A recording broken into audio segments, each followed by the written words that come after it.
Salut tout le monde, ça y est, c'est le démarrage du live. On est là. Salut Christophe. Salut tout le monde. On a besoin que vous nous disiez si vous êtes là. C'est toujours très bizarre de parler à des gens qu'on ne voit pas. Ouais.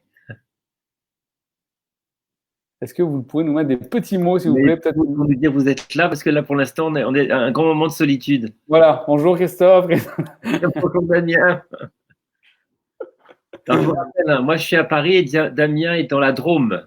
Voilà, exactement. Et vous êtes d'où du coup? Ça nous intéresse aussi. Ah, bah voilà. Ça commence, François. Salut, Louis-François. Louis-François. Myriam, Caroline. Ah, ça arrive d'un coup, j'ai l'impression. Louise. C'est bon, on n'était pas seul, Agnès. Voilà, c'est bon, ça va. Voilà. Wow. Excellent. En Alsace, Franche-Comté. Bonjour. Salut tout le monde. Bonjour. Comment allez-vous? Ça va bien, Karine, merci. Bonjour Damien, Florence, Élise, Annick, Monique, Séverine, Corinne, Nathalie, Marie, Nathalie. Vous voyez, hein, quand on dit que ce sont plus les femmes qui mettent des mots, qui expriment, nos Facebook Live, ils sont très féminins. Hein. Les hommes sont là, j'en ai vu. Hommes. Philippe, Dom, salut tout le monde. Ah voilà, ça y est. Dordogne, excellent. De Bourges, de Belgique. Liège. Excellent. Super, on est très content de vous accueillir ce soir. Alors, c'est bizarre d'être content de parler de ces sujets, du sujet du deuil, du sujet de la mort, mais on est content quand même. Désolé. On est content de parler de ceux qui nous manquent, ceux qu'on aime, et puis de parler de ce qu'on vit aussi, parce que souvent, on peut se sentir seul, hein, je crois. Et de qu'on est en lien. Là, c'est une façon de sentir qu'on est en lien, parce que vous voyez pas, mais nous, on voit sur la colonne d'à côté tous les gens qui sont en train d'apparaître, et ce serait génial que vous puissiez sentir à travers l'écran les centaines de personnes qui sont là en même temps que vous dans votre écran, même si vous êtes tout seul ou tout seul à la maison.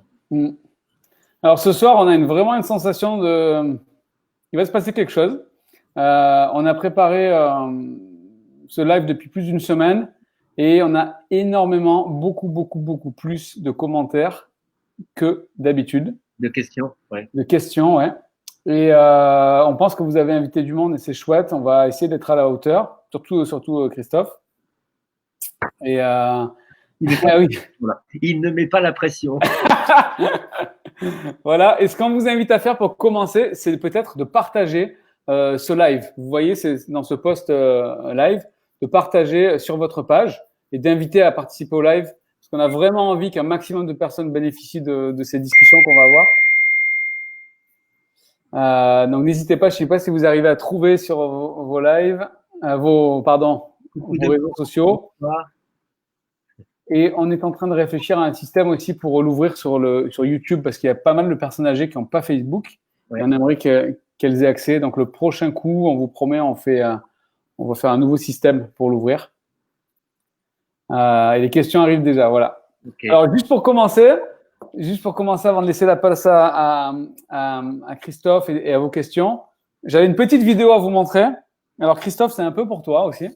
Ah ouais. Voilà. J'ai couché les enfants ce soir. Hein. Alors comme c'est la première fois qu'on fait à 21h, j'espère que vous allez entendre. Et il y a un petit mot pour tout le monde. Salut Christophe Fauré. En fait, on voulait vous encourager à dire des trucs des gens qui sont mauvais que vous aimez sur votre live. Et aujourd'hui, on se couche à 20h, mon pote. Aujourd'hui, on se couche à 20h. On se couche tard, hein. Ouais, comme tout le temps. Voilà, je ne sais pas si vous avez entendu. C'est les enfants à la maison qui passent un bonjour à… Il l'appelle Christophe Fauré. Ils ne peuvent pas l'appeler Christophe. Il ne m'appelle pas Christophe, il m'appelle Christophe Fauré. Bonjour Christophe Fauré. Comment tu vas, Christophe Fauré? Il pense que c'est un prénom, Christophe Fauré, en fait. C'est ça. Et puis, voilà. Et puis, c'est marrant parce que, juste pour la petite anecdote, les enfants, je les ai amenés voir le film Et je choisis de vivre. Enfin, on faisait une tournée. Et un soir, ils en avaient marre que tous les soirs, je ne sois pas là. Et ils m'ont dit, papa, pourquoi on ne peut pas voir ce film? Et là, je dis, qu'est-ce que je vais leur répondre? C'est pour les grands? Non, c'est pas pour les grands. Est-ce que j'ai peur que ce soit trop dur pour eux? Et je leur dis, bon, ben ok, demain vous serez là. Donc le soir d'après, ils sont en premier rang au cinéma, ils regardent le film, et à la fin du film, ils me disent, en fait, c'est pas si dur, hein. Et on a parlé du film et des détails du film, de la culpabilité, de ces moments hyper durs qu'Amand traverse. Et en fait, je me suis rendu compte, en tout cas avec ces petits-là, que c'était, pour les enfants, c'est peut-être des fois plus facile de parler de sujets qui nous bloquent carrément. Est-ce que c'est normal, Christophe? Ça pourrait être un moyen d'ailleurs s'il y a un décès dans la famille, pas forcément le papa ou un décès dans la famille, de montrer ce film pour déjà initier un dialogue. Parce que les petits, quand je dis les petits, c'est 6, 7, 8, 9, 10, 11 ans, qui peuvent vraiment accrocher, voir, et se rendre compte aussi par identification, puisqu'à un moment donné dans le film, on voit des enfants également, dire ah ok, c'est une expérience universelle, et vous verrez ça peut être une porte d'entrée pour vraiment parler avec vos enfants, les petits, les petits enfants, et pourquoi pas les ados, mais enfin il faut mettre les ados devant ce film. Bon, ouais. Allez. Super. Alors on attaque. Donc le film, on parle du film Et je choisis de vivre, hein, que vous connaissez certainement. On en reparlera juste un peu à la fin. Alors, on va attaquer pour les questions. On a beaucoup de questions, on a dû en sélectionner. Ouais. Alors Christophe, on va commencer par... Alors, juste avant, redonner un peu le contexte. Nous, on voit beaucoup, vous savez qu'on a le Facebook privé de pas mal de personnes endeuillées, et en ce moment, il y a beaucoup de tristesse, beaucoup de peine, voilà, de peine profonde. On pense que c'est certainement dû au contexte du Covid, hein, qui s'exacerbe un peu la souffrance. Juste vous dire du coup que c'est ok de se lâcher ce soir, si on a besoin de parler, de pleurer devant l'écran, d'écrire des choses même difficiles, bah, c'est le moment. Et on va essayer de répondre. Alors, on a des messages très durs ce soir, des questions très dures. On va essayer voilà. Enfin, Christophe va essayer de donner un maximum d'éléments. On les a choisis ensemble cette fois-là. On a parce que donc je suis au courant des questions qui vont être posées. Voilà. Ok. Alors, Christophe, la première question, est-ce que c'est normal d'être aussi mal 2 ans et demi après le décès de mon fils unique et de cacher son mal au travail et devant ses proches et de faire bonne figure? Alors, il y a une autre question qui relie ça, je te laisse la parole juste après. Il n'est plus. L'espoir qu'il sera de nouveau autrement dans mon cœur et à jamais. Mais comment parvenir à intérioriser la relation d'amour avec l'homme de ma vie? Ça fait 6 mois maintenant qu'il est parti, d'un départ inattendu. Et c'est le manque et presque rien qui m'habite. Je lui survis. Ok. Là, vous voyez, dans ces 2 cas de figure, que ce soit pour un parent pour son enfant, 2 ans et demi, ou une compagne pour son compagnon, 6 mois, c'est vraiment de revenir encore et encore, parce que ça revient tout le temps, c'est tout le temps. Un point, c'est que le deuil, c'est un processus qui est beaucoup plus long qu'on imagine, mais beaucoup plus long. Et une des souffrances parfois est de vouloir accélérer quelque chose qui ne peut pas l'être. Ça fait comme si vous plantiez une graine, un blé en septembre ou en octobre, et il va simplement commencer à germer en mars, avril. Donc il y a des mois et des mois sans qu'il ne se passe rien, sans que ce soit aride, mais en profondeur, le grain de blé est en train de mûrir pour pouvoir donner l'épi de blé. Donc il y a toujours une souffrance à vouloir que le processus aille plus vite. 2 ans et demi après le décès de son enfant, pourquoi je suis aussi mal? Parce que ce n'est pas 2 ans et demi l'apaisement. Quand on perd son enfant, très souvent, et j'en parlais avec une dame qui a perdu son enfant il y a 5 ans, là, ce matin, en consultation, il y a une dame qui a perdu son enfant brutalement il y a 5 ans, et dit, je commence un peu à être apaisée. Donc, elle sait intérieurement. Ce n'est pas un truc extérieur qu'on lui a dit, tu dois être apaisée. Elle sent de l'intérieur qu'elle est apaisée après 5 ans.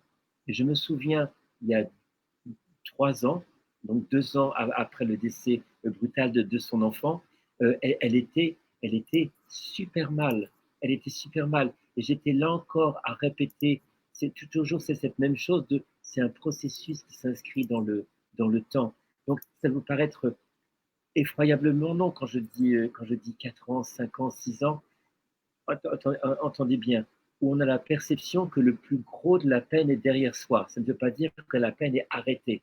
Il y a une partie de vous savez bien le deuil, qui aura mal à tout jamais. Mais autour de cette souffrance qui restera à tout jamais, qui s'exprime par le manque, eh bien, il y a autour toute une vie qu'on peut construire. C'est ce que cette dame a fait. Mais après 2 ans et demi, ça n'est pas juste possible.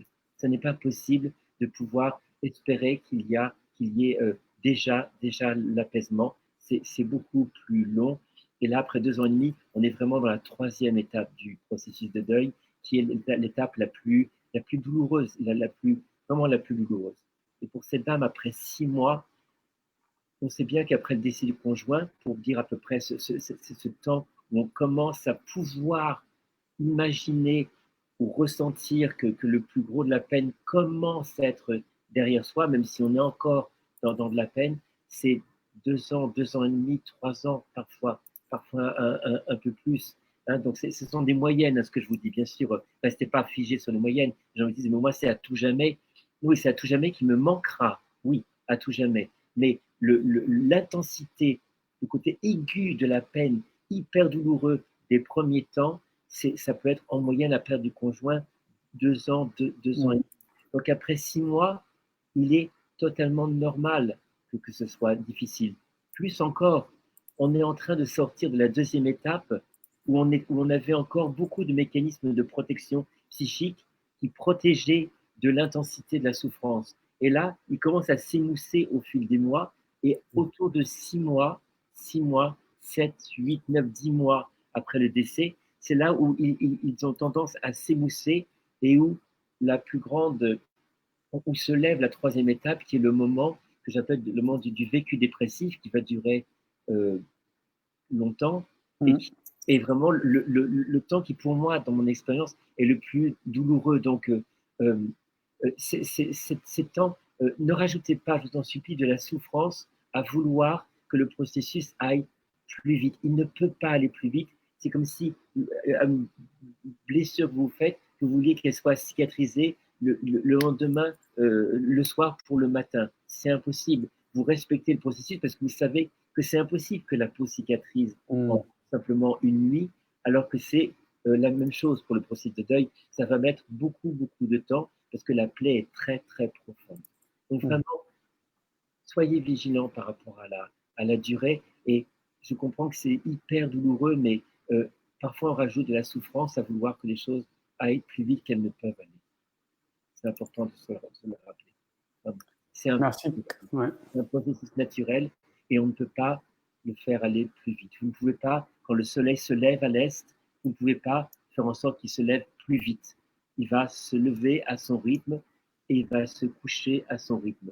Il n'y a pas de décision là-dedans. C'est un processus qui nous dépasse, qui dépasse notre conscient, qui dépasse notre volonté qu'il en soit autrement. Il y a le réel, tel que les choses se passent dans le processus naturel, et il y a ce qu'on voudrait du réel. Et le réel est différent de ce qu'on voudrait du réel. On voudrait arrêter de souffrir, on voudrait ne pas avoir perdu, or on a perdu et on souffre. Et il va falloir tout un long temps, qui est aussi le temps du deuil, où progressivement, ce qu'on veut que le réel soit, eh bien, on s'approche progressivement de cette réalité pour finalement être aligné avec cette réalité où on cesse de s'arc-bouter contre le réel en disant je ne lutte plus contre le fait que cette personne que j'aime n'est plus de ce monde. Et déjà là, il y a un premier temps d'apaisement et ça peut mettre des années avant de pouvoir sereinement, le plus sereinement possible, se dire ça, de soi à soi. Oui. On est vraiment dans une autre horloge, notre espace-temps, hein, quand on perd un proche. Et c'est là où il y a d'ailleurs le gros déphasage avec autrui, hein, avec les personnes qui continuent leur vie. Il y a une question d'ailleurs, je crois, qui est en lien avec ça, Damien. Oui, exactement. En fait, on a une question qui est vraiment plus spécifique, qui est sur le sujet de la grossesse. Alors, comment vaincre, donc c'est une maman qui parle, qui demande comment vaincre ses peurs pour la prochaine grossesse après un deuil périnatal. Tim est mort in utero le jour prévu de l'accouchement en janvier 2020. Et la grossesse pathologique avec malformation bras et main droite, voilà. Et je viens juste d'apprendre que je suis enceinte. D'accord. Alors je sais pas si vous savez, mais j'accompagne beaucoup de parents qui ont perdu leur enfant in utero ou juste après la naissance, mais parfois in utero, parfois même à 8 mois, alors que la grossesse s'était bien passée jusque-là.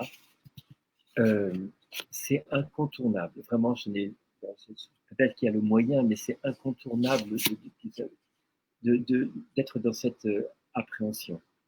Mais parce que là, le réel s'est passé, un événement s'est passé réellement où, pour ma grossesse précédente, j'ai perdu un enfant.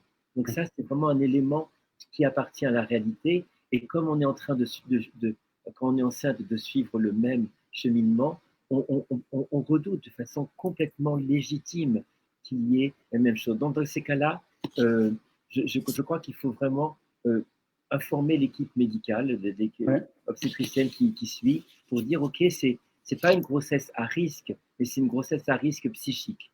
Et dans ces cas-là, moi je n'hésite pas à inviter les mamans et les papas à faire peut-être des échographies peut-être plus rapprochées.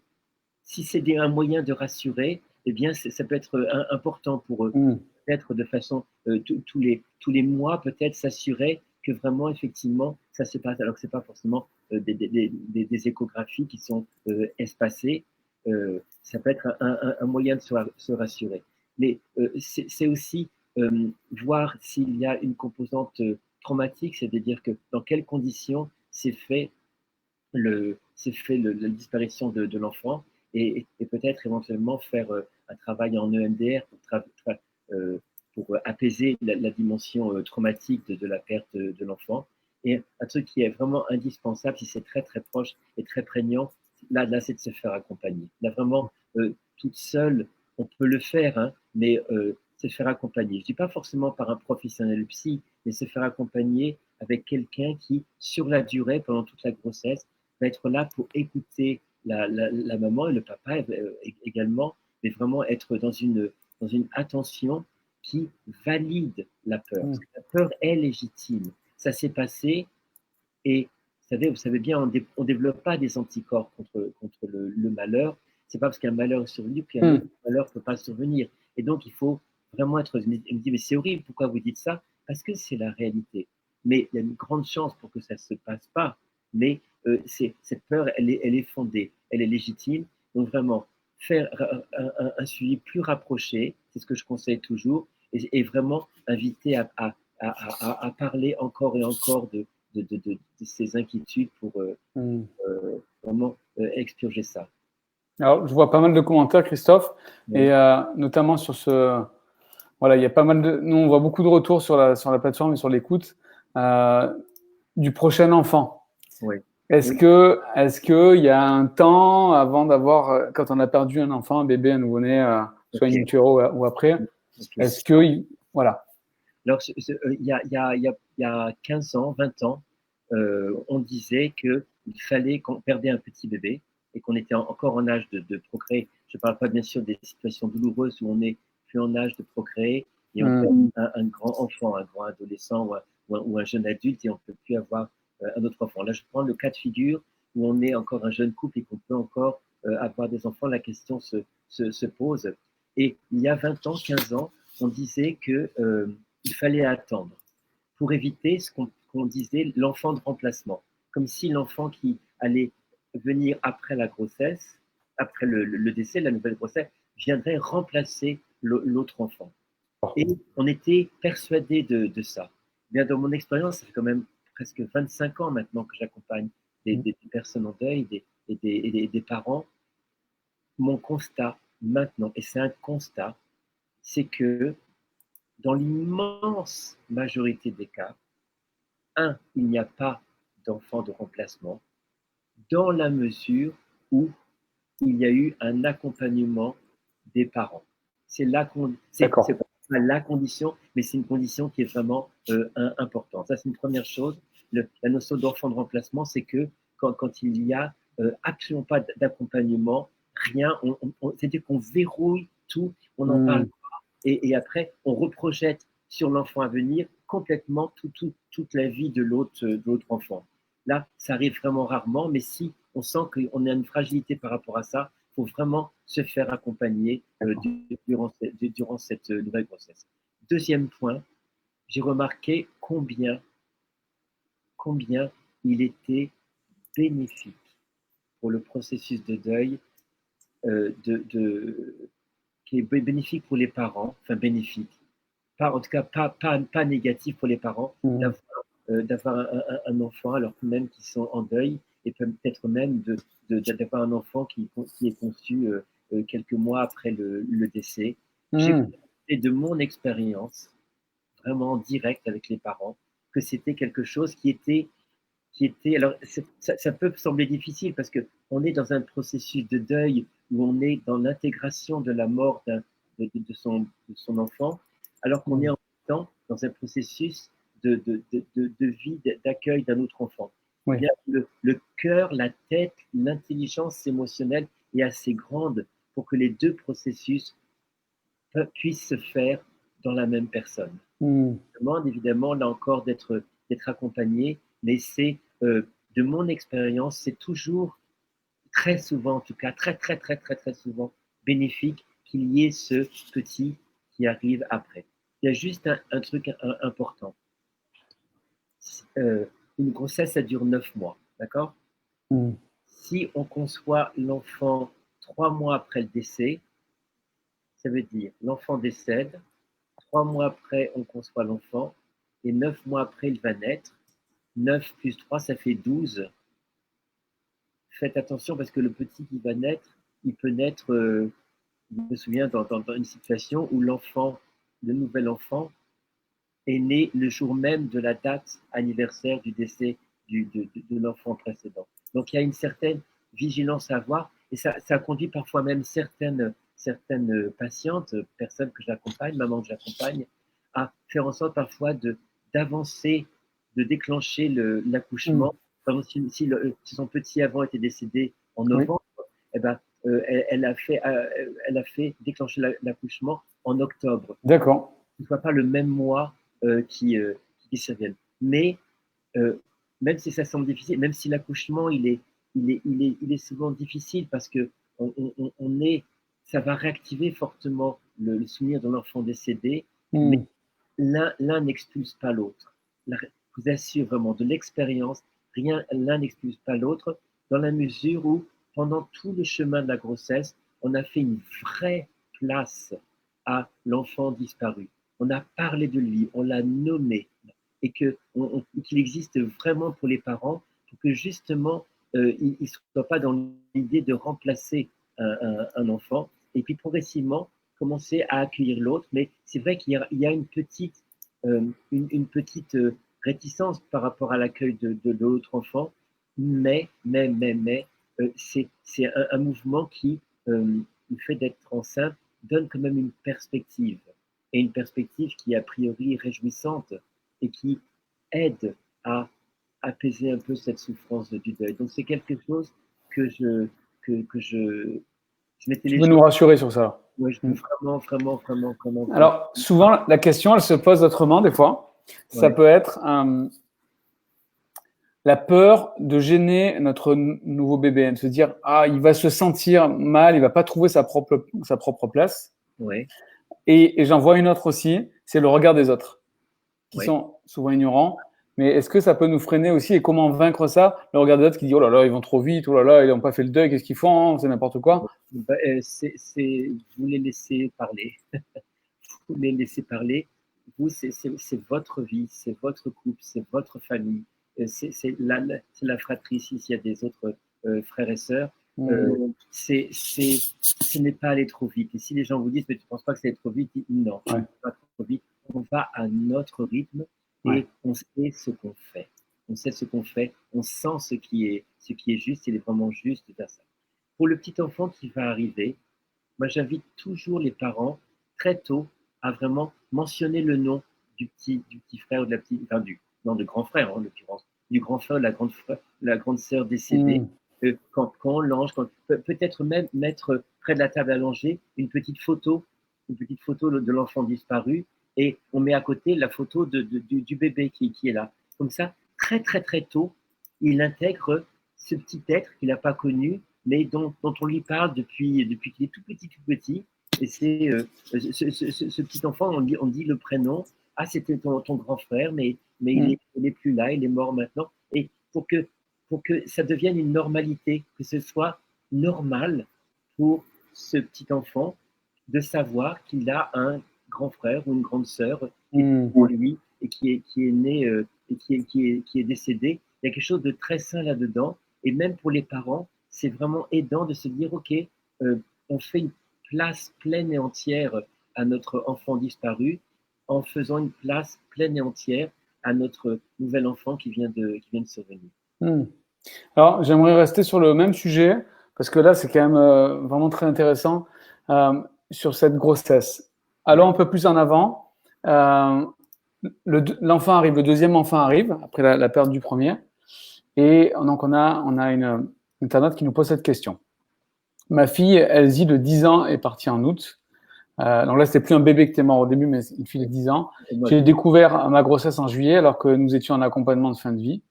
Je lui ai dit alors qu'elle était dans un état comateux. C'était un secret que nous avions.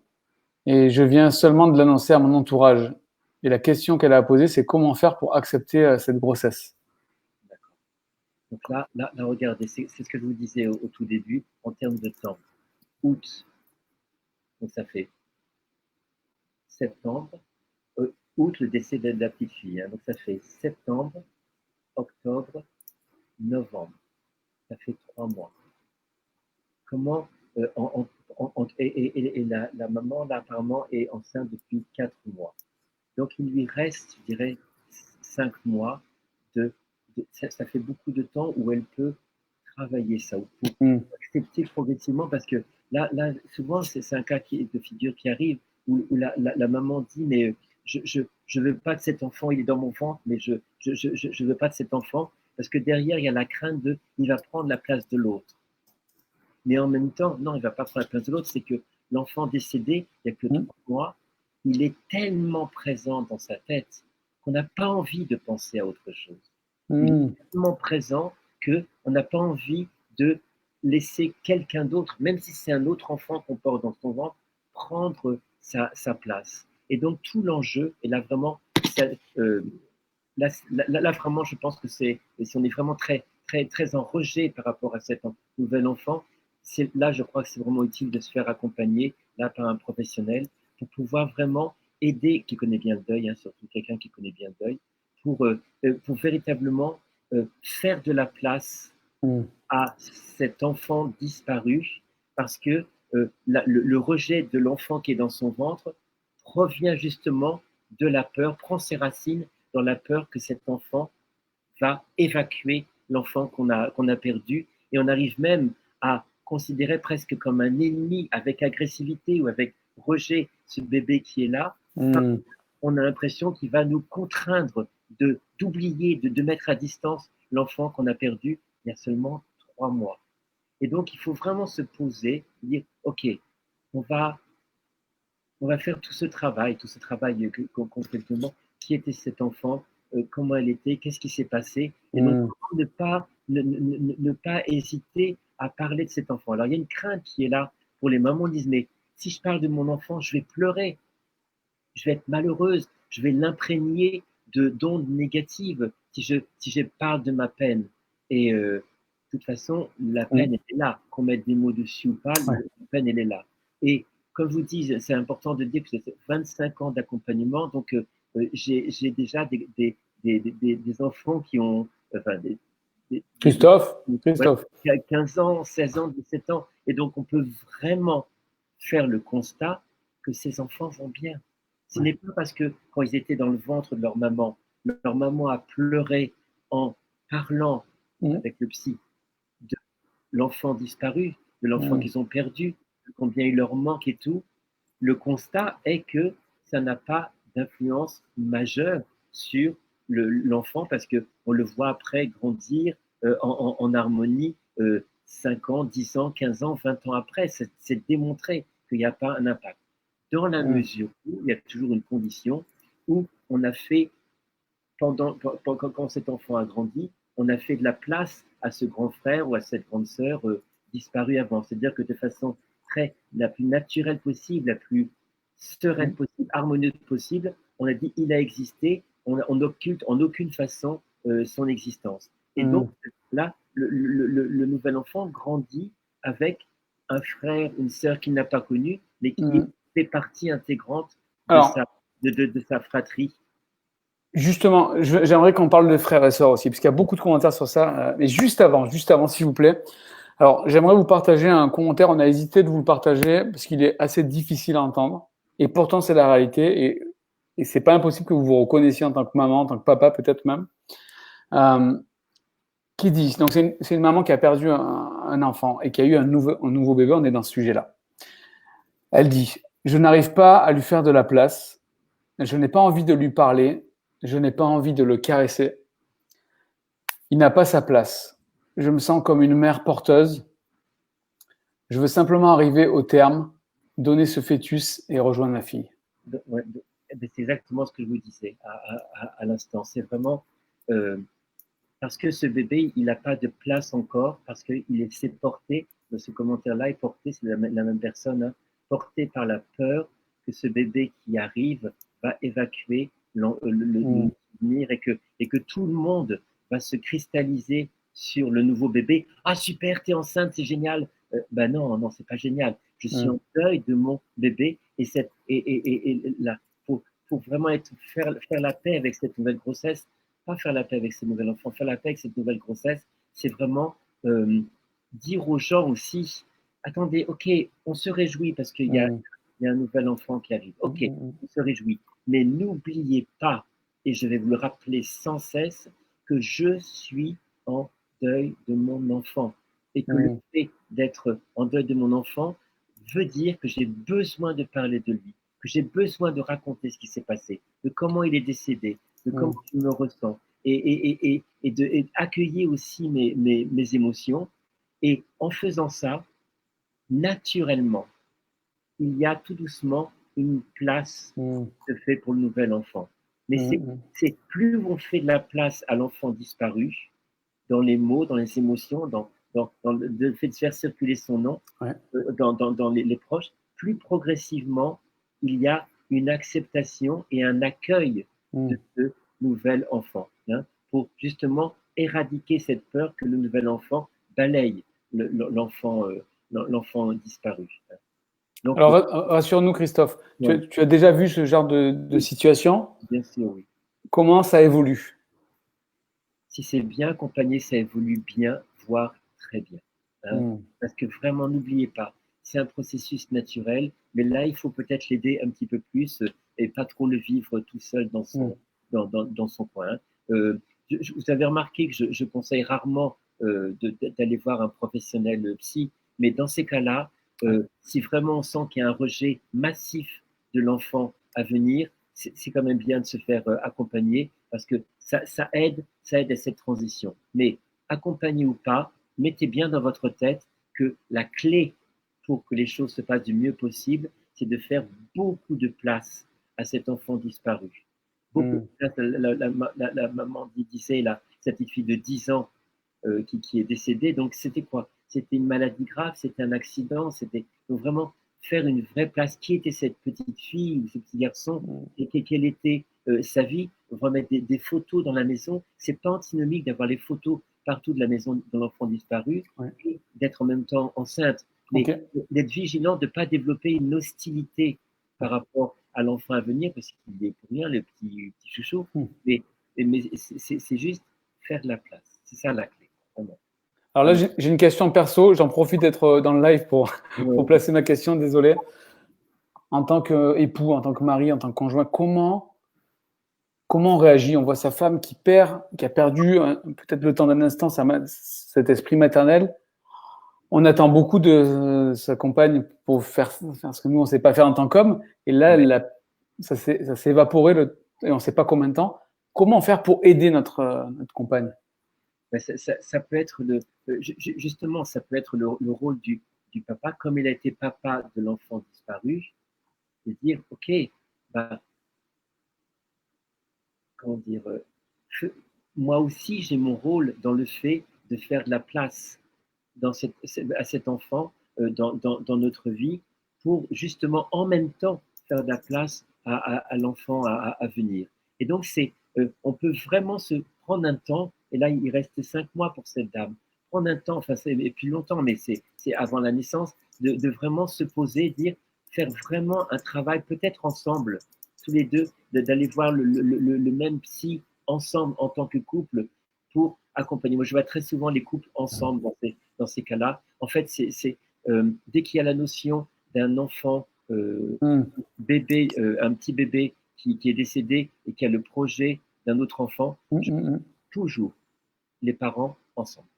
Toujours les parents ensemble. Parfois l'un ou l'autre, parce que des fois il y a des choses spécifiques à dire, mais le plus possible, je fais un projet de couple, où je prends autant en compte le papa que la maman. Parce que la maman a peut-être peur que l'enfant à venir prenne la place, mais le papa aussi a peut-être peur que l'enfant à venir prenne la place. Et peut-être ça peut être important quand ils parlent en même temps tous les deux. C'est peut-être dans des groupes de parole, que le papa soit au courant de ce que pense la maman et que la maman soit au courant de ce que pense le papa, parce que c'est essentiel que cette parole-là soit partagée pour vraiment faire de la place pour l'autre enfant. Donc le papa peut avoir ce rôle-là très fort en disant non, non, il y a ce petit avenir, mais il y a eu cette petite fille et on va vraiment en parler, cheminer pour lui faire une vraie place dans la famille. Ok.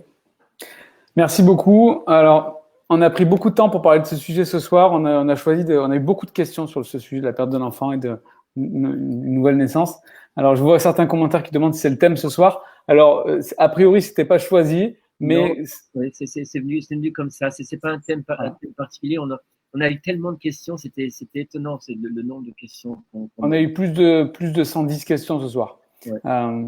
Alors, on va les conserver, on va essayer d'y répondre autrement par des articles ou d'autres lives. Alors, Christophe, je te propose de changer un petit peu de sujet. Alors, on a une question qui nous dit le père de mon fils est décédé brutalement. Mon fils garde les cendres chez lui. Oui. Est-ce que c'est malsain? Est-ce que c'est morbide? Qu'est-ce qu'il faut lui dire? Alors, tout dépend de la durée. Il y a une durée qui est indiquée ou pas? J'ai pas de précision, désolé. C'est là encore une question de temps. Et là encore, entendez bien, il n'y a pas de règles, mais il y a des conseils. Il n'y a pas de règle absolue. Rien n'est absolu. Mais il y a des constats qu'on peut faire. On se rend compte que l'essence du processus de deuil, c'est quoi? L'essence, c'est de passer d'une relation extérieure, donc le monde objectivement extérieur, à une relation intérieure très intime, dans un lieu intérieur où on sait qu'on ne perdra plus jamais la personne. Donc, tout ce qui peut éventuellement freiner ce mouvement d'intériorité n'est pas forcément une aide dans le processus de deuil. Ça veut dire quoi? L'urne, c'est une représentation concrète, pas symbolique, concrète de la personne, parfois posée sur la cheminée ou posée quelque part dans sa chambre. C'est donc quelque chose qui reste extérieur. Alors que le processus psychique de deuil consiste à intérioriser la relation, on a quelque chose qui reste extérieur de la personne, dans la maison, parfois même dans sa chambre, parfois même dans sa table de nuit, parfois même dans le coffre à jouets, qui maintient une présence extérieure alors que le processus psychique est d'une présence intérieure. Donc, il y a un frein potentiel. Mais là, tout dépend du temps. Si pendant les premiers mois après le décès, cette urne peut être utile, bénéfique. Pourquoi? Parce que ça fait une transition entre la personne qui existe dans le monde vivant, l'intériorité de la personne, et là, ce temps-là, l'urne, c'est un espace intermédiaire entre la personne vivante, sa présence d'une autre manière, et jusqu'à l'intériorisation en moi. Donc, pendant ce temps-là, de quelques mois, quelques temps, ça peut être utile en tant que rituel qui va aider à l'intégration. Mais si on garde trop longtemps l'urne à l'extérieur, c'est un constat. Hein, c'est pas une. Je vous parle pas des concepts psy, c'est de l'observation, c'est des choses concrètes que je vous dis. Une dame, par exemple, qui gardait les cendres de son mari, ça bloquait quelque chose dans sa vie. Elle ne savait pas quoi. Ouais. Et du moment, et elle est venue me voir parce qu'elle ne savait pas, il y avait un blocage, pas, vraiment une sensation, je n'arrive pas à avancer, je ne comprends pas ce qui se passe. En parlant, je me suis rendu compte que l'urne était dans la maison, dans l'armoire, dans la chambre. Okay. Et ce qu'on a fait simplement, c'est de tout un chemin pour qu'elle puisse mettre l'urne à l'extérieur de la maison. Et il y avait deux options, soit dans un columbarium, soit dans un lieu dans le jardin. D'accord. Pour faire sortir de la maison. Parce que depuis la nuit des temps, on met les vivants restent avec les vivants, les morts restent avec les morts. C'est pour ça que les cimetières étaient toujours à l'extérieur des villes. Maintenant, elles ont grandi, donc les cimetières sont inclus dans les villes, mais avant, les cimetières étaient à l'extérieur des villes. Les vivants sont à l'extérieur ou alors autour d'églises, et c'est une autre fonction. Et donc, on s'est rendu compte que le fait juste de sortir les cendres avait considérablement apaisé cette dame, dans le sens où elle s'était remis en route, parce que c'était, et on avait convenu qu'elle avait décidé que dans un endroit assez éloigné du jardin, donc pas visuel quand elle était dans sa maison, mais un coin où il fallait faire un détour, donc elle n'avait pas sous ses yeux une petite sépulture où elle a enterré l'urne, pas les cendres, mais l'urne. Ouais. Hein, et en faisant un petit jardin du souvenir, maintenant, on a moins le droit de faire ça avec la législation, mais à l'époque, c'était encore possible. Mais garder l'urne trop longtemps, pendant des années, peut être compliqué. Et aussi pour la fratrie, on parlait des frères et des sœurs tout à l'heure, le fait de garder l'urne de l'enfant disparu dans la maison, mais dans le living room, par exemple, dans le salon, c'est totalement déconseillé. Totalement déconseillé. Pourquoi? Parce que cet enfant, il va être l'enfant qui est dans cette urne, il a une charge symbolique extrêmement forte. Et il va, ou ce papa, c'est une personne qui existe. Et donc, c'est un enfant qui peut devenir parfait. Alors que les autres enfants de la fratrie, ben, ils sont pas parfaits. Ils vont devenir adolescents, ils vont devenir enquiquinants, ils vont être dans la révolte, dans la rébellion. Et ils peuvent être en espèce de compétition complètement injuste avec ce frère ou cette sœur qui devient quasi parfait et qui est présent. C'est pas, il ne devient pas conceptuel à l'intérieur de soi, il est toujours présent dans la maison. Il y a quelque chose qui est dans le constat qui est délétère, qui peut faire un gros parasitage dans le vécu du deuil. Et donc, la grande règle, c'est pas une règle absolue, mais c'est une grande règle quand même. Les cendres, on les sort à un moment donné de la maison. Ça peut rester pendant plusieurs mois, peut-être un an, mais peut-être pas plus longtemps. Peut-être profiter de la date anniversaire du décès un an après pour dire, voilà, qu'est-ce que je fais de ces cendres? Et ça peut être une discussion en famille, ça peut être avec les autres frères et sœurs, avec le papa, avec le maman, enfin, avec le conjoint ou les enfants. Qu'est-ce qu'on fait des cendres? Qu'est-ce qu'on fait des cendres? Et en se disant, il n'est pas souhaitable que ces cendres restent à la maison. Et ça peut être une discussion et dire, bon, on peut faire un rituel pour véritablement aller les répondre, etc. Alors, on a des retours, on a des demandes sur est-ce que c'est la même chose avec des photos? Non, pas du tout. Non. Les photos, non, c'est pas du tout. Les urnes, c'est le corps de la personne. Hein, c'est le corps qui est là.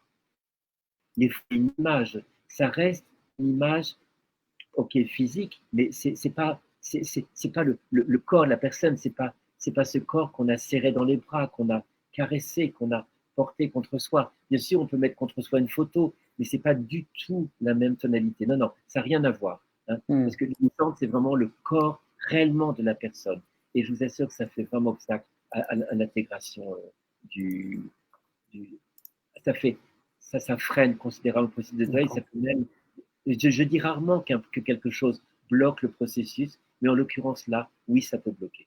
Merci de parler de ça parce que je ne pense pas que c'est le genre de sujet qu'on puisse aborder avec nos voisins ou avec des collègues de boulot, au bureau.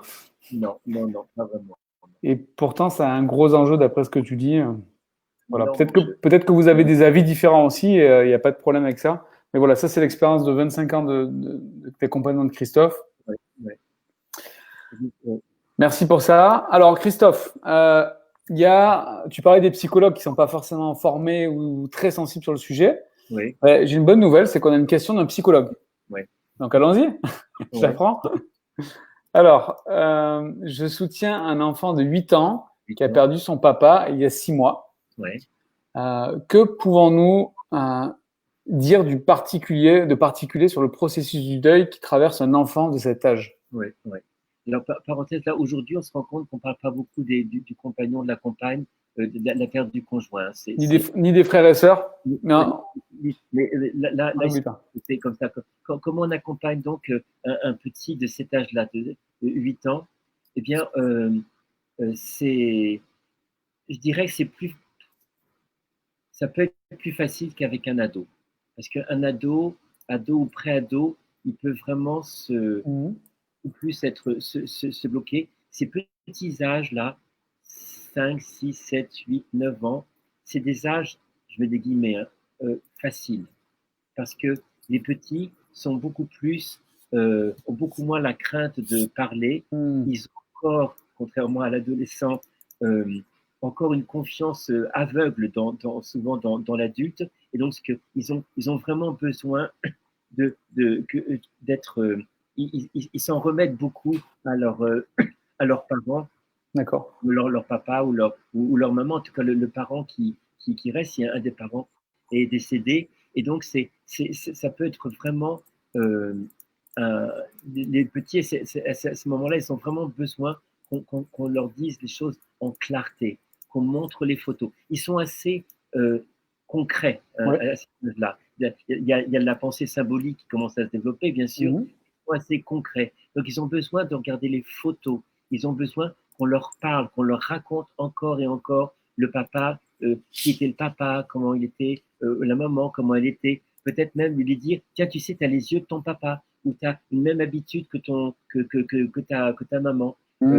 Est-ce que tu veux un objet de ton papa, un objet de ta maman, et est-ce que tu veux faire un dessin? Donc, c'est vraiment facile. Et si il y a beaucoup de petits livres qui existent dans le commerce pour ces tranches d'âge-là, pour j'ai perdu ma maman, j'ai perdu ma grand-mère, j'ai perdu ma petite sœur, il y a plein de livres. Demandez à votre libraire de vous conseiller, parce qu'il y en a vraiment beaucoup. Et pour aider le petit enfant de cet âge-là à parler de sa perte, il y a tous les Walt Disney. Les Walt Disney, c'est génial pour les petits. Regardez, Bambi, il perd sa maman. Dans Le Roi Lion, moi j'aime beaucoup Le Roi Lion parce que c'est vraiment une très belle métaphore pour le deuil de l'enfant. Parce que si vous connaissez Le Roi Lion, le petit lion, la Simbad, il perd son papa et il se sent coupable parce que son oncle lui dit c'est à cause de toi qu'il est mort. Et donc il va en retrait et c'est tout son cheminement de deuil en fait. Et un petit enfant peut vraiment s'identifier au Roi Lion et comprendre. Et donc c'est une perche qu'on lui tend en regardant le film. Toi, qu'est-ce que tu ressens? Tu vois, Simba, il a l'air d'être très triste. Toi, qu'est-ce que tu ressens? Et ce qui est vraiment incroyable dans le film, à la fin, si vous vous souvenez, si vous l'avez vu, c'est que le petit lion, il voit après dans le ciel, dans les étoiles, son papa. Et c'est à ce moment-là où il s'autorise à devenir lui-même le roi de la savane. Ça veut dire qu'il a intériorisé la présence de son papa et il s'autorise à être ce qu'il est dans la lignée de son père, à savoir devenir le roi le roi lion, quoi. Hein. Donc c'est très utile pour les petits. Donc accompagner les dessins, la pâte à modeler, les photos, tout ce qui est un peu création autour de ça, et vraiment les faire parler. Et ces petits-enfants aussi peuvent être très sensibles à, à tout ce qui se passe dans la nature. Voir que la nature meurt, qu'elle renaît, que le jour naît, qu'il meurt, que le soleil se lève et qu'il se couche, que parfois dans la nature, on voit des petits animaux morts, pour qu'ils comprennent, ils sont très perméables à l'universalité du cycle de la vie et de la mort, et on peut leur parler vraiment comme ça. Et souvent, c'est l'adulte qui n'ose pas en parler, alors que les petits de ces âges-là, ils sont très, très, très ouverts à en parler, et ils seront d'une incroyable gratitude envers leurs parents ou envers des adultes, ça peut être le grand-père ou grand-mère, d'un oncle, une tante, un parrain, une marraine, qui osent vraiment en parler et qui ne se freinent pas. Un parent, un adulte qui ne se freine pas et qui donne tout l'espace de parole à un enfant de cet âge-là, c'est le plus beau cadeau qu'on puisse lui faire. Vraiment.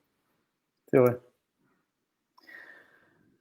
Alors, un sujet qui on vous a dit ce soir est des sujets sympas. Quand on vit un deuil, qu'on vit des souffrances, je pense qu'on peut l'élargir à beaucoup d'autres souffrances, mais qu'on voit les autres autour de nous qui souffrent moins ou qui ont moins, en tout cas, voilà, ça peut créer des choses bizarres en nous. On est tous, on est tous un peu tortueux dans l'âme des fois, et il y a des moments de souffrance qui les révèlent. Et justement, c'est le cas de cette personne. Alors, elle nous dit, alors vraiment, je vous demande vraiment de ne pas avoir de jugement ou quoi. On a tous des sentiments bizarres qui nous traversent. Je crois qu'on peut être surpris quand on souffre. Bonjour, que faire pour que le sentiment d'envie énorme que je ressens sans arrêt vis-à-vis des autres s'arrête? Alors, en fait, elle est en train de parler des personnes qui sont gaies, qui sont positives, qui sont confiantes dans l'avenir. Cela engendre beaucoup de frustration, d'isolement, de colère chez moi. Et j'ai peur que ça me détruise le lien, le peu de lien qui me reste depuis la mort de ma fille il y a 6 ans. Ça je pense que vous connaissez tous ça. C'est universel. Il y a vraiment rarement, il y a pas, ça n'existe pas. Quasiment tout le temps, pour tout vous dire, quasiment tout le temps. Il y a un moment donné dans le process où on va comparer là où on est avec une impression d'une vie arrêtée, alors que les autres à continuer. C'est une réalité. C'est exactement ce qui s'est passé. La vie, on est sorti un petit peu du courant de la vie parce qu'il y a un tel événement qui s'est passé qu'on a besoin d'entrer en convalescence. On n'a pas le choix. Il y a une plaie béante à cicatriser et où c'est vrai que les autres peuvent continuer. Et souvent, on est en colère, on ressent de l'irritation. Vous savez, toujours la colère, quand on gratte la colère, il y a de la souffrance derrière. Donc, si je suis sans colère ou irrité par rapport aux gens heureux, en fait, je dis, OK, ma colère, elle me renvoie à quelle souffrance? Donc, c'est tout le temps, ou la plupart du temps, c'est la souffrance de on m'a volé ma vie. Oui, carrément. On m'a volé ma vie et j'en veux aux autres de me le montrer aussi clairement dans leur le truc difficile, c'est on est en vacances et on a perdu son compagnon, sa compagne, son enfant, son parent, quelqu'un de très cher. Et puis on n'est pas parti en vacances parce qu'on n'avait pas le cœur d'y aller. Et puis on reçoit les photos, les selfies des gens super contents au bord de la mer, en famille. C'est génial, on est tous en famille. Et là, on peut être vraiment blessé par l'indélicatesse, parce que ça se passe comme ça des fois. L'énorme indélicatesse de ces gens qui envoient, qui éclaboussent, leur joie, de leur joie, de leur bonheur. C'est pas avec l'intention de le faire. C'est ça qui est important de dire. Il n'y a pas une intentionnalité d'être brutal, d'être agressif, mais c'est une maladresse. C'est une maladresse fondamentale et parfois même beaucoup de naïveté de croire que d'envoyer des choses positives comme ça peut faire du bien à la personne. Ben non, ça ne fait pas du bien du tout, ça renvoie à sa propre solitude. Donc, ça peut être important de dire aux gens, le plus pacifié possible, sans trop de colère, leur dire, mais ça ne me fait pas du bien quand tu envoies ça parce que tu me renvoies à ma solitude, tu me renvoies à ma perte, à ma détresse. Donc, s'il te plaît, prends soin de moi aussi. Ne m'envoie pas ces photos-là. C'est trop difficile. Et peut-être on a peut-être besoin pendant un temps de se mettre en retrait. Parfois, on a besoin de se mettre en retrait parce que faire semblant tout le temps, faire semblant qu'on va bien, faire semblant qu'alors que dedans on est détruit, c'est épuisant. Donc parfois on a besoin de dire, ok, pendant peut-être 6 mois, un an, parfois un peu plus, j'ai besoin d'être en retrait parce que c'est les choses que je peux faire maintenant.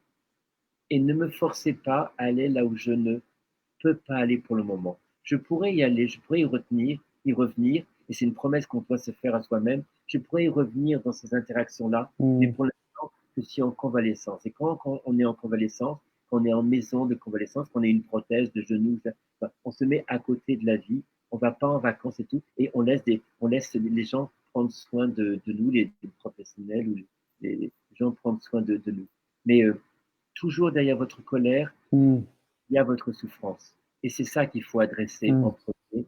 C'est la colère, vous savez, c'est un moyen de protection, de réaction face à la souffrance, mais essayez de ne pas projeter votre colère sur les autres, c'est-à-dire de ne pas projeter une intentionnalité de vous faire du mal de la part des autres.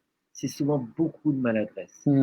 Alors, j'ai envie de prendre la position de celui qui adresse des messages parce que c'est aussi très délicat.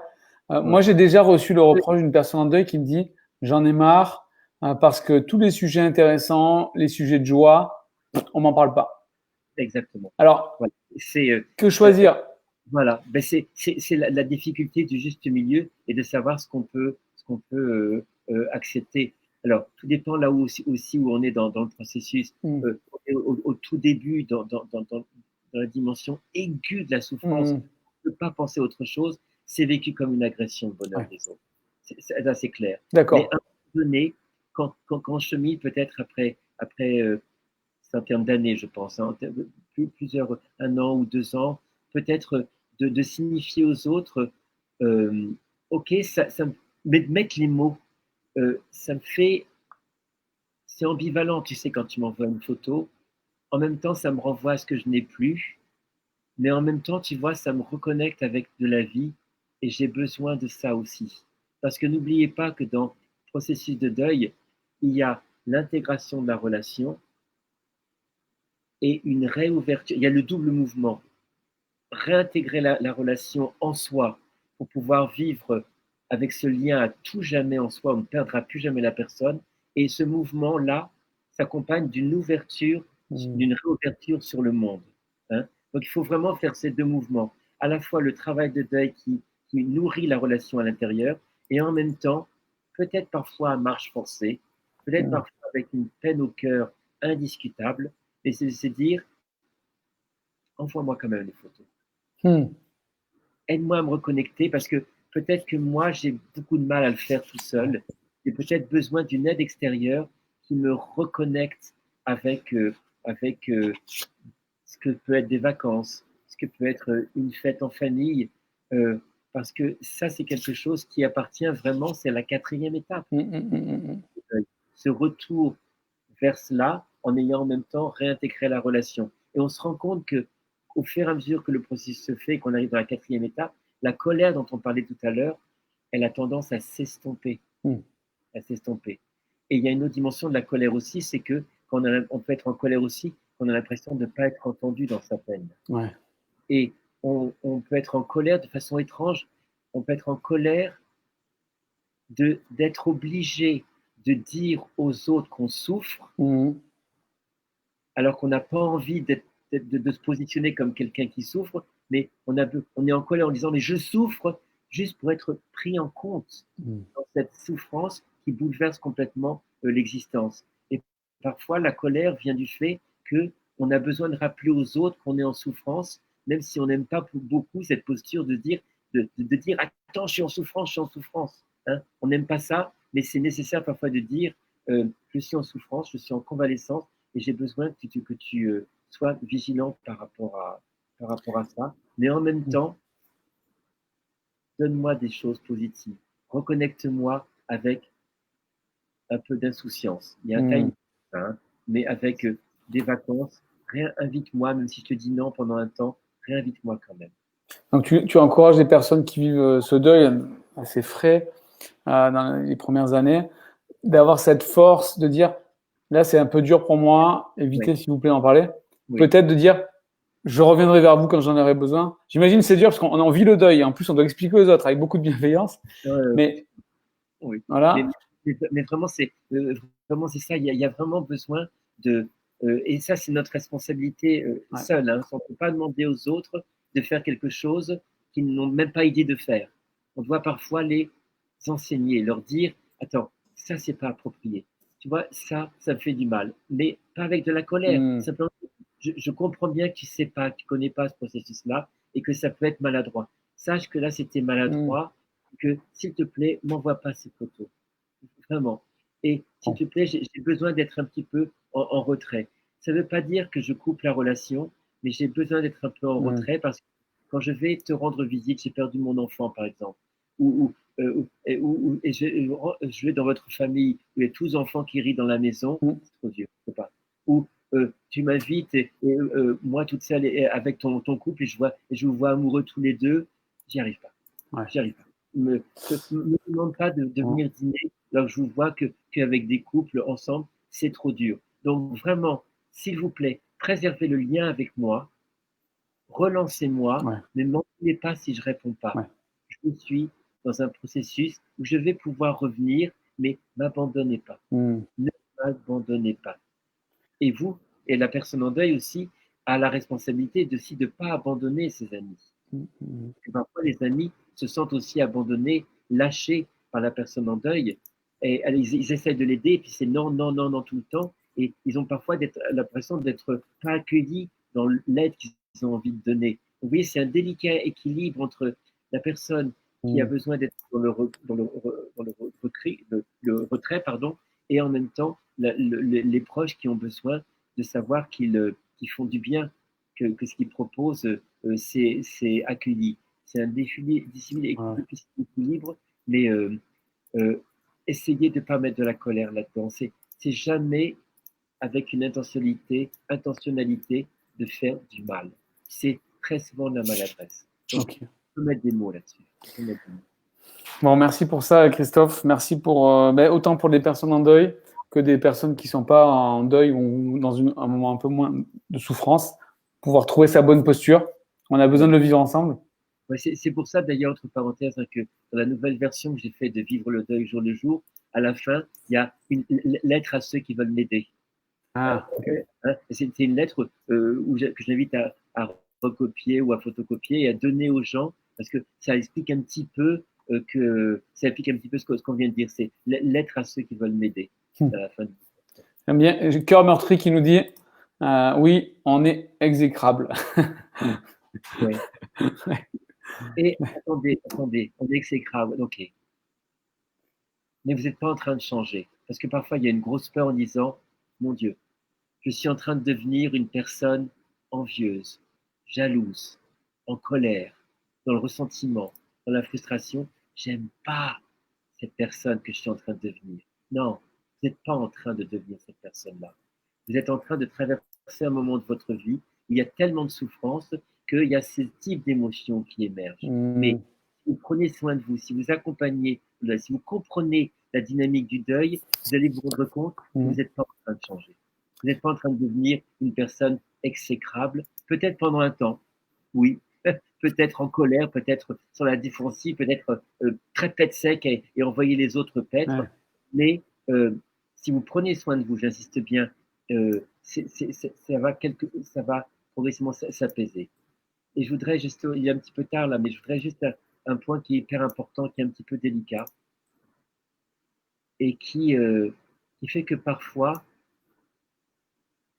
on s'identifie tellement à sa souffrance qu'on en fait son identité. Ne faites pas du fait d'être en deuil votre nouvelle identité. D'accord? Parce que parfois, là, ça va durer tout le temps parce qu'une identité, on y tient.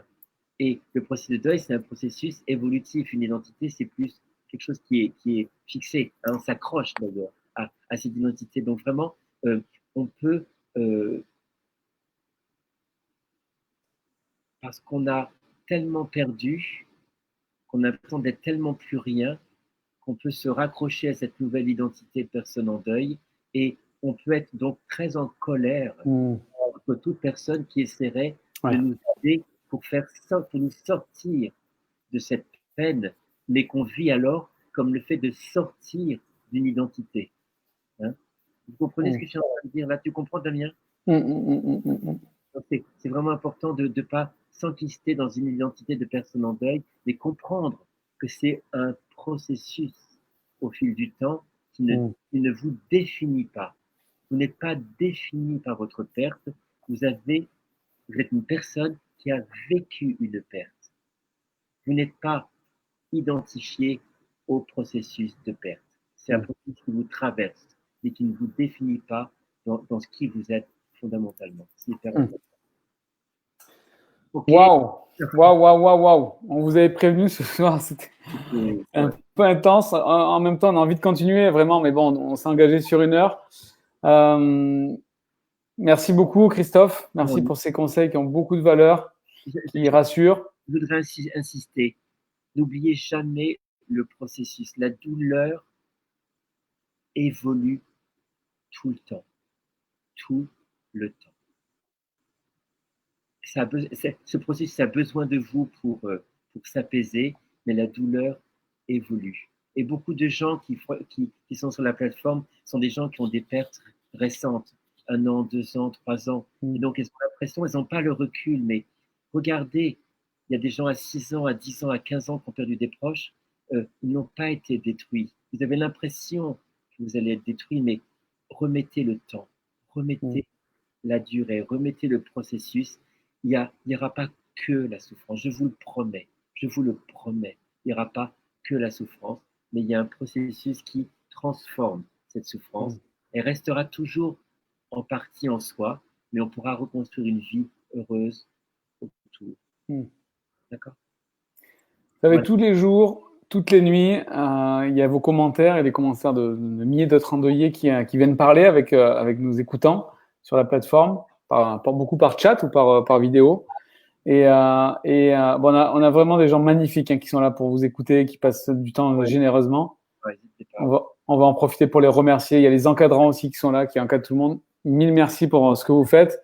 Et n'hésitez pas à aller parler. Déjà, des fois, c'est 2 minutes, 5 minutes en pleine journée. Vous êtes dans le métro, vous êtes à la maison de retraite, peu importe où vous êtes, dans le jardin. Vraiment, c'est fait pour vous. C'est des gens qui ont beaucoup qui ont vraiment un amour vrai, sincère pour partager ça. Souvent, ils l'ont vécu eux-mêmes. Ouais. Donc, vraiment, n'hésitez pas. Vous n'êtes pas aussi seul que vous pensez. Même si le deuil, c'est un processus d'ultime solitude, personne ne peut vous rejoindre dans votre cœur de solitude. Et c'est pas parce qu'on est dans le cœur ultime de sa solitude fondamentale qu'on ne peut pas se mettre en lien avec des gens. Et la plateforme, c'est un magnifique outil pour faire ça, notamment. OK? Voilà. Allez. Bon, on va terminer avec ça. Moi, je voulais juste vous demander pardon pour une chose, parce qu'en t'écoutant, Christophe, je me suis rendu compte que peut-être que j'ai fait quelque chose qui était un peu décalé, en commençant par la vidéo de mes enfants qui sont heureux et qui disent bonjour à tout le monde. Voilà. Ouais, un petit peu, tout à l'heure, en fait. Oh mon Dieu,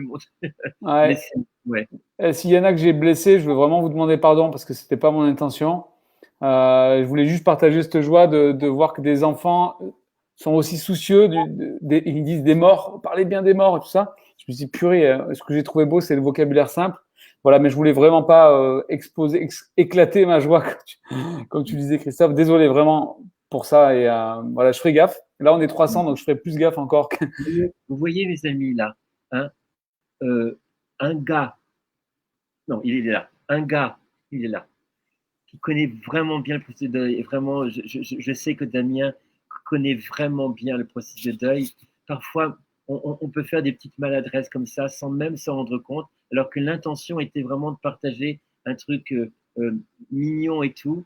Et puis, peut-être que certains d'entre vous ont été de fait blessés. Vous voyez, la personne n'a plus, parce que vraiment, la plateforme est quand même considérablement, même très, très, très, très portée par Damien. Et pourtant, voilà. Beaucoup de gens derrière. Et moi, je fais des gaffes. Je vous assure, moi, ça fait 25 ans que j'accompagne les personnes en deuil. Des fois, je fais des gaffes. Des trucs où je vais vraiment, je me jetterai à la poubelle tellement je m'en veux, tellement. Attends un peu, on a besoin de toi encore. Ouais, d'accord, je me jetterai à la poubelle. Ouais. Bon, on a traîné. Juste, dernière chose, c'est pas pour faire de la pub ou quoi, c'est pas du marketing, mais on a les DVD qui sont sortis des Jeux Choix de Vivre. Nous, ils nous ont portés pendant 4 ans.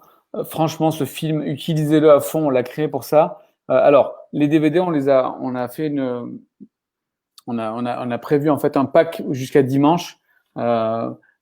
Mais en fait, vous pouvez encore l'acheter. En fait, c'est en secret que je vous le dis parce que c'est fermé, c'est clôturé, mais en fait, vous pouvez encore l'acheter. C'est juste qu'on vous promet pas de l'envoyer avant Noël parce que c'est des questions de logistique. Mais voilà, souvent, c'est pas quoi dire peut-être à des gens qui vivent Noël. C'est hyper dur le premier Noël, le deuxième même, peut-être les autres.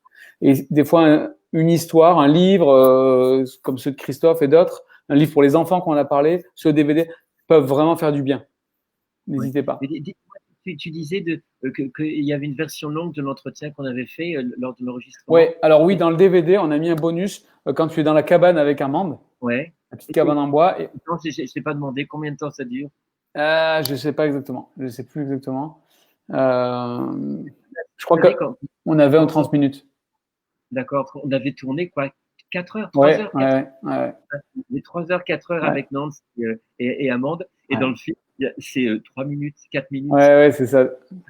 Bon. Et donc voilà, on a mis des versions longues avec Mamie Nadette aussi, ceux qui ont vu le film.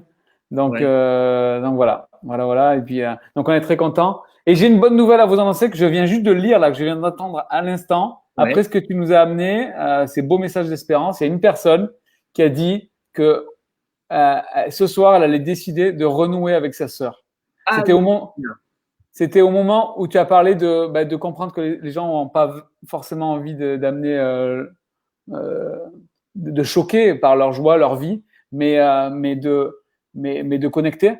Et des fois, c'est juste pas opportun. Mais du coup, il y a une personne qui, alors je sais plus qui c'est là, c'est passé très vite, qui a dit j'ai décidé de renouer avec ma sœur ce soir. Wouh, ça c'est bon ça. Génial. Vous voyez, super. Et puis voilà. C'est génial.